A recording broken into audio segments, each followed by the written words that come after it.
This is a good list that I've put together, inspired by a couple of others and my own contribution, and I'd like to share this list with you. First, learning the power of purpose. A person who has purpose in their life, they have something to go for, some meaning. One writer described it, for some people it becomes a magnificent obsession. And for you and I, maybe it doesn't need to be that dramatic as a magnificent obsession. But it has to be something that does something to us, something that pulls us, especially into the future. You know, there are many influences on us. One is the influence of the past. Some people are always pulled back by the past. Some people are always pulled aside by the distractions. But here's what's powerful. If you have a list of high purpose in your life, it pulls you toward the future. And the more powerful the purpose is, the stronger it pulls. And here's the other great advantage if you have purpose for the future. It pulls you through all kinds of challenges and all kinds of difficulties. If you don't have these strong purposes for the future, it's easy to get swallowed by a bad day. It's easy to be almost annihilated by a poor month. And it's easy sometimes to almost disappear beneath the waves of a year that goes backwards if you don't have something to pull you beyond that year. So if you want something to pull you through all kinds of challenges, all kinds of difficulties and things that come at you, you got to have something on out there beyond today, beyond next week, beyond next month, beyond this year, that pulls you into the future. And the clearer it is, the stronger it pulls. The more dynamic it is, the more it affects your life, your spirit, your heart, your soul. It also creates imagination. It gets your mind working on how to achieve that purpose. And if your mind will work, and if your heart works, and if your spirit works, and if you have good input, like good ideas, I'm telling you, there isn't anything you can't accomplish. So that's one of the great powers that'll make a variable of you, and that is purpose. Here's the next one, self-confidence.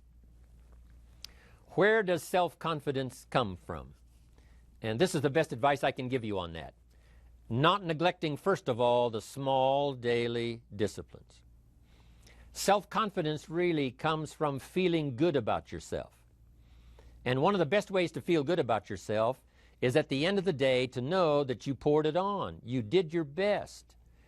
If you conducted a meeting, you did the best you could. If you made a phone call, it was the best phone call you could possibly make. If you wrote a letter, it wasn't a casual letter, it was your best letter. At the end of those kind of days, when you feel good about yourself, self-confidence starts to rise. You know that if you can have this kind of a good day, you can have another one the next day, and those days become the weeks become the months, and the month becomes a powerful year. Self-confidence comes from the lack of neglect. If you will not neglect to do the small daily disciplines, that's where self-confidence comes from. Part of good health is self-confidence. I know I'm going to be healthy. I take the Herbalife products. I eat the apple a day. I walk around the block. I do the jogging on the beach. At the end of the day, when you've really poured it on and you've done all the stuff, self-confidence grows. That self-confidence affects your health. It affects your future. It affects your psyche. So this is true. One of the great powers is self-confidence. Self-confidence means willingness to do whatever it takes to achieve. Some people say, well, I'll do it for a little while and see what happens. You know, I'll try a couple of things. If that doesn't work, I'm out of here. And all of us know that that kind of person doesn't have much of a future. But if you're willing to do whatever it takes, if I have to learn a couple of things, I will learn those things. If I got to learn 5 or 6 things, I'll learn all 6. If I have to take an extra class, I'll take an extra class. If I've got to read the books, I'll read the books. If I have to consult with people who know more than I know, I will do the necessary consulting. Whatever it takes, I will do. That starts to develop unbelievable self-confidence. Self-confidence also comes from the ability to rise above your circumstances, to rise above what happens, the petty little things, the discouraging things that would sink everyone else's ship except yours, that would cause someone else to quit early in the day, but you keep going. That kind of willingness to overcome all circumstances, whether it's the little challenges or the big challenges. If you're willing to do that, I promise you, this kind of power will work for you, and in you, the variable, it'll make a difference. The third on the list I had was enthusiasm. And here's what I wrote about enthusiasm. Enthusiasm that's powerful is mostly enthusiasm that is enthusiasm inside, 90%, 10% outside. We all know what the enthusiasm is like when somebody lets us see their enthusiasm, which is like the 90%, and only 10% of it is inside. But the enthusiasm that really affects people is not just being loud, but the enthusiasm that runs deep, the enthusiasm that comes from deep inside, created by self-confidence, created by purpose, created by genuine willingness to help other people. That kind of enthusiasm, knowing that you're going to get the job done, knowing you're going to affect people, knowing you're going to have testimonials flowing in from all kinds of directions. That kind of enthusiasm. A lot of it is quiet. A lot of it is unheard. And the 10% that's heard, it rings a bell. People call it genuine enthusiasm because they know that what you say in the outward display of your enthusiasm is only a small tip of the iceberg of the enthusiasm you feel inside that really motivates you to do the best job you can. Next on my list to help you become the powerful variable is expertise. Wanting to excel in all of the skills and settling for nothing less than an outstanding performance. If you're willing to be the best in your field, if you're willing to demand of yourself excellence in skills, to be the best that you can possibly be, in the training, do the best you possibly can. In doing a workshop, do the best you possibly can. Developing the skills of using your personality, developing the skills of language, developing the skills of influence, developing the skills of organizing. If you're willing to be an expert in all of the skills, Herbalife has the way for you to invest those skills. Here was the next one on my list, making a powerful contribution to you, the variable, and that is preparation. Well prepared. And preparation, of course, involves a whole lot of things. A big share of our life is preparing, getting ready. When we go to the first grade in school, we're just preparing for the second grade. After we've finished 2 grades, the 2 grades prepare us for number 3. Sometimes it seems like a long, excruciating time. And the time will just seem like it'll never come when we can finally have the performance that we really want. But it takes time to prepare. It takes time to get ready. And the decisions you make in the preparation time, those are the decisions that last for a lifetime. Preparing to have a good day. It's that preparing, maybe the night before, maybe the couple of days before the day that you're going to put everything together. The preparation for a meeting means that you've taken it serious. The preparation for doing a workshop means you're serious about the workshop. You want to make the best contribution. That kind of preparation is important. But here's preparation that's very vital, and that is to prepare yourself for success. Life seemingly does not wish to waste success on the unprepared. It says those that search will find. Someone says, well, I need to find some good ideas to help change my life for the future. Then to find good ideas, that doesn't come because you need them. It comes because you search for them. If you want good ideas, you got to go after them. You got to go to the class, you got to go to the workshop, you got to go to the training, go to the book, right? You got to go to the journal, right? Go where good ideas are being taught, go searching, go looking, because good ideas are not going to be wasted on those that are not seeking, searching, well prepared. So, prepare yourself to be ready for challenge when it comes, to be ready for opportunity when it comes. Opportunity comes along and passes by the person that is not well prepared. I want to prepare myself this year for next year. Yes, I wish to be effective this year, but I'm also thinking of ways, how could I be better? How could my ideas be more powerful? How could they be sharper, more clear? How could I reach some people next year that I perhaps can't reach this year? I haven't reached deep enough into my own soul to affect some people. Some people just pass by and say, hey, what a good speech. But how could I make it stronger than that, deeper than that, more powerful than that? I cannot be as powerful as I could be next year. You know, you can't go to the 10th grade in the 5th grade. You just got to go through the grades. I want to do my best this year for Herbalife, but I also want to get ready for next year, 1999. And then when the year 2000 comes, at the turn of the century, I want to be well equipped by language, by instinct, by temperament, by personality, by influence, to really be valuable the year 2000, 2001, 2, 3, 4, 5. That's my goal. I'm sure it's your goal. Now here's the next one. There's great power in self-reliance. Self-reliance means you simply look mostly to yourself. It would be nice if someone just gave you this, gave you this, gave you this. It would be nice if everyone did their job exactly as they're supposed to do it. But here's what you've got to do. Primarily rely on yourself. Primarily say, I'm the person responsible. And I will learn the necessary skills so that I can help people learn their skills. If I need lots of people to do certain things to build my organization, that is what I must have. But I've got to be the final backstop. I've got to be the final one that people can rely on. So that if this is missed and this is missed, I can catch up. I can fill the gap. I can do the job. We have to do it when we conduct meetings. We have to do it when we conduct training. We have to do it when we're in a class of just a few. What someone might have missed, we're there to fill in. Self-reliance. Primarily, we're learning to count on yourself. So that you can do this, never complain and never explain. Here's the next key power, and that's image.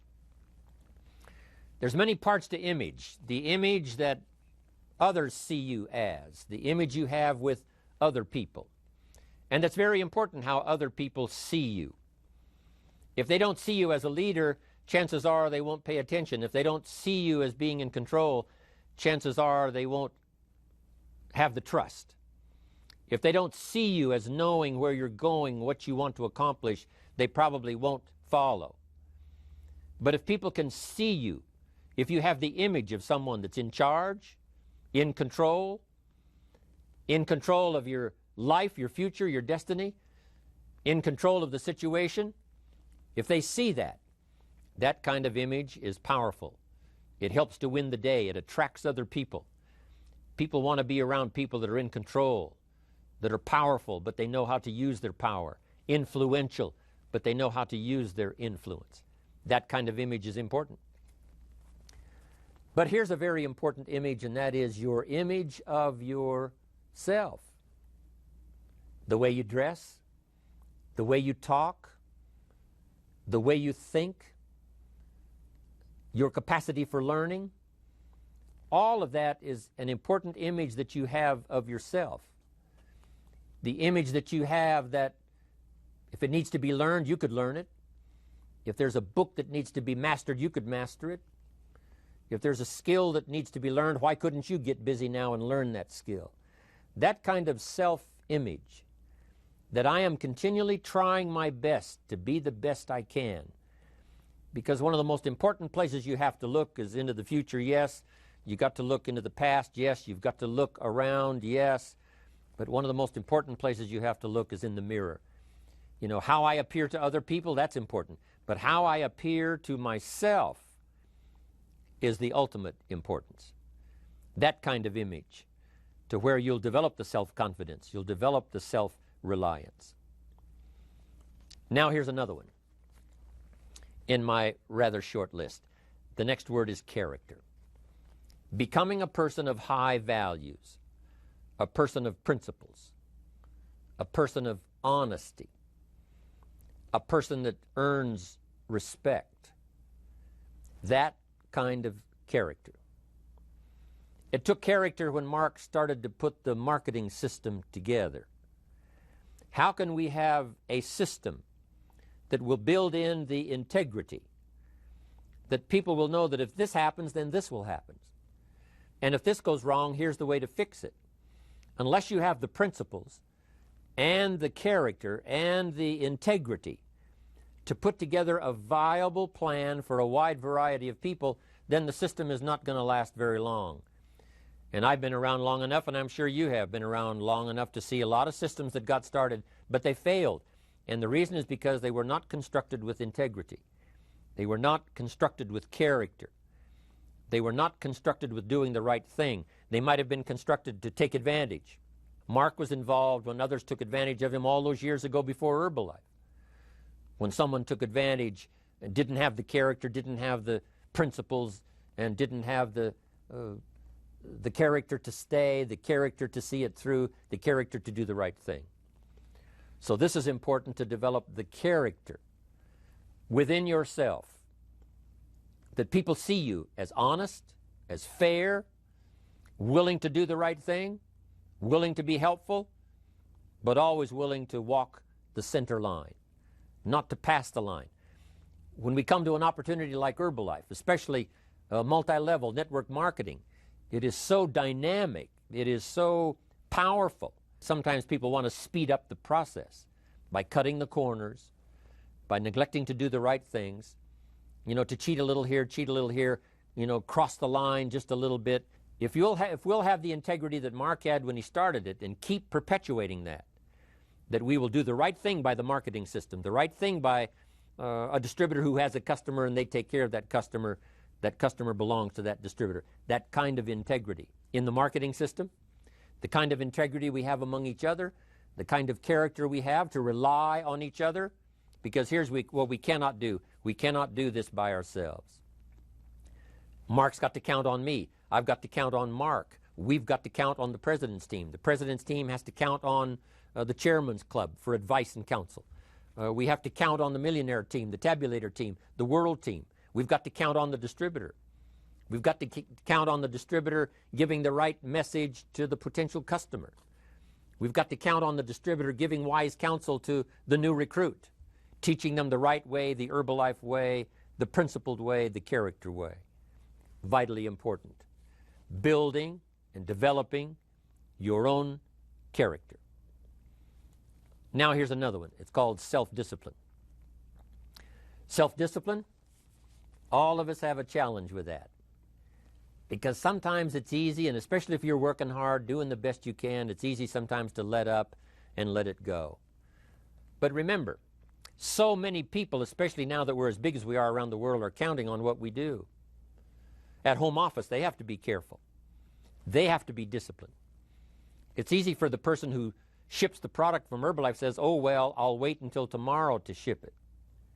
And then they go home and sleep like a baby. But the distributor who's waiting for that product doesn't sleep that night, or doesn't sleep when the product doesn't show on time. But if everybody will have the discipline to say, I will do the best job I can. I will make mistakes, of course, because we're all human, but I'll try to remedy those mistakes and do the best job I can. That kind of self-discipline that understands how important your part is in all of the functions that work. Coming to work on the set here, HBN, there's so many people that play a part. And each one of the parts that are played is necessary to put on the broadcast, make it viable, make it real, make it powerful. Any couple of them missing, and it would be a disaster. But all of it put together, and it works like a charm. Each person developing the self-discipline to do their part, do their job. Here's one more, and that is the power of extraordinary performance and demanding of yourself excellent results. This is so important. You have to demand it of yourself. Society doesn't demand that you jog around the block every morning, but if you want good health, you must demand it of yourself. Society doesn't demand that you read a couple of books a week and improve your intelligence and your knowledge. That you must demand of yourself. But you must demand it, if you wish it, you must demand it of yourself. Society doesn't demand that you learn a list of 10 skills. Society doesn't demand it, doesn't require it. It is not a law. But if you want the benefit, you must demand it of yourself.